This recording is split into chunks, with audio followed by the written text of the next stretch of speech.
Bonjour et bienvenue dans cette vidéo.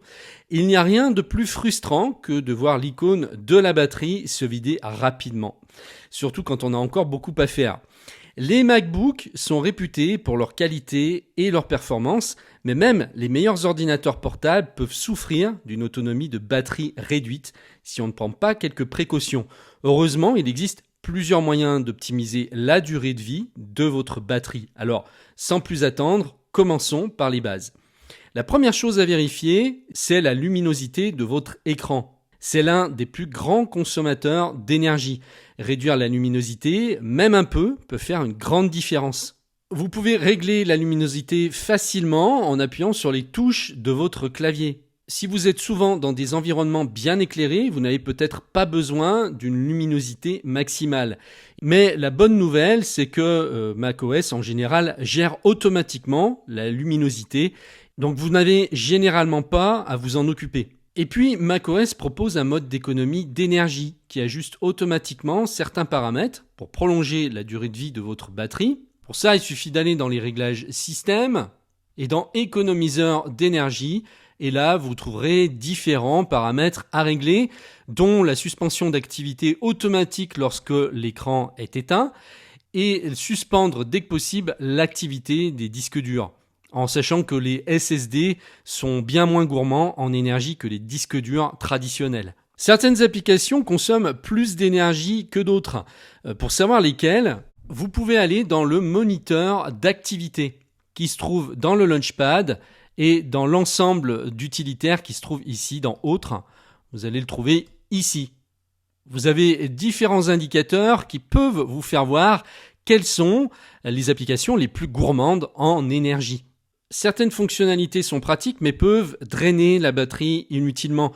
Par exemple, si vous n'utilisez pas souvent le Bluetooth, pensez à le désactiver. Vous pouvez le faire à partir du centre de contrôle et en cliquant ici sur Bluetooth. Vous pouvez désactiver certains appareils ou désactiver tout simplement tous les appareils en même temps. Les mises à jour de macOS et des applications peuvent contenir des améliorations et des corrections de bugs qui optimisent la consommation d'énergie. Assurez-vous donc que votre système d'exploitation et vos applications sont à jour. Pour vérifier les mises à jour, vous pouvez aller dans l'App Store et cliquer sur Mise à jour. Ensuite, vous pouvez aller ici dans Réglages système, dans Général et Mise à jour de logiciels pour ce qui est du système. Saviez-vous que Safari est plus économe en énergie que d'autres navigateurs comme Chrome ou Firefox ? Apple optimise Safari pour macOS, ce qui peut aider à prolonger la durée de vie de la batterie. Si vous êtes un utilisateur intensif d'Internet, passer à Safari pourrait vous faire gagner quelques précieuses minutes d'autonomie.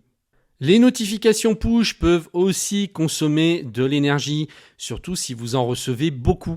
Et pour gérer les notifications, vous pouvez aller dans les réglages système, dans notifications et désactiver celles des applications qui ne sont pas essentielles. Donc il suffit de sélectionner l'application en question et ici vous aurez différentes options. Vous n'êtes pas obligé de toutes les activer. Le mode sombre n'est pas seulement agréable pour les yeux, il peut aussi aider à économiser de la batterie, surtout sur les MacBooks avec écran OLED. Pour ça, vous allez dans les réglages système, sur l'onglet apparence, et là vous avez l'option mode sombre, il suffit de basculer en cliquant dessus.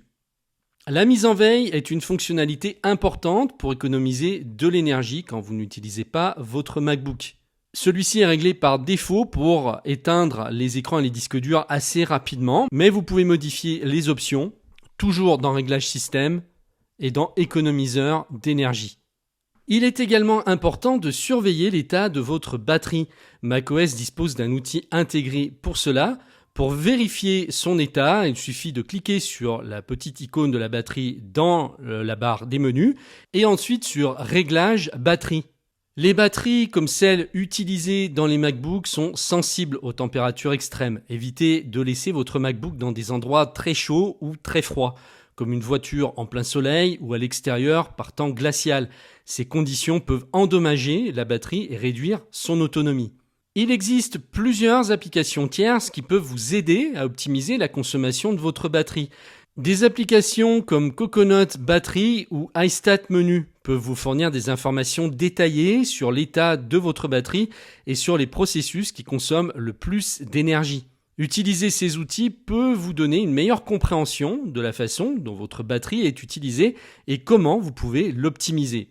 Voilà, en ajustant quelques paramètres et en adoptant des habitudes plus économes en énergie, vous pouvez vraiment faire une différence dans la durée de vie de votre batterie et son autonomie au quotidien. Je vous remercie d'avoir regardé cette vidéo, j'espère que ces conseils vous seront utiles et n'oubliez pas de vous abonner pour encore plus de trucs et astuces pour tirer le meilleur parti de votre Mac. Je vous remercie de m'avoir suivi et je vous dis donc à très bientôt dans une prochaine vidéo.